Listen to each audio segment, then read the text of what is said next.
اچھا علی بھائی، آخر میں کوئی ایک نصیحت آپ کریں جو میرے دیکھنے والے بھی سنیں اور مجھے بھی اس سے کچھ ہاں سیکھنے جی، کو نصیحت تو ہم ایک ہی کریں گے آپ کو کہ اس پلانٹ ارتھ پہ آپ کو کسی ہستی نے بنا کے پٹ کیا ہے اور مرنے کے بعد آپ نے اس کے حضور پہ پیش ہونا ہے، اپنے اعمال کا جواب دہ ہونا ہے۔ موت سے پہلے اپنی آخرت کی تیاری کر لیں، اور آخرت کی تیاری کے لیے سب سے پہلے خدا کی پہچان ہو، خدا کے دین کی پہچان ہو، اور اگر آپ مسلمانوں کے گھر پیدا ہوئے تو ایٹ لیسٹ آپ کو ایک ایج تو ملا کہ آپ مسلمان ہیں۔ تو اب اس کے اوپر آپ رلائی نہ کریں، بلکہ ٹرو دین کو حاصل کرنے کی کوشش کریں جو دین کتاب و سنت کے اندر ہے۔ صرف ان بابوں کو مانیں جو کتابوں کو مانتے ہیں اور کتابوں کی تعلیمات سکھاتے ہیں، اور جو بابوں کی تعلیمات سکھا رہے ہیں اور کتابوں کے غدار ہیں تو نہ ایسے بابوں کی کوئی عزت ہے، نہ ان کی بات آپ نے ماننی ہے، کیونکہ بابوں کی عزت کتابوں کی وجہ سے تھی۔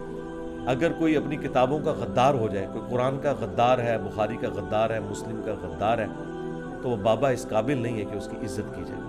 تو دیکھیں، ہمارے آباء و اجداد کے ساتھ بھی انہوں نے دھوکہ کیا، آپ کے ساتھ بھی دھوکہ نہ کریں۔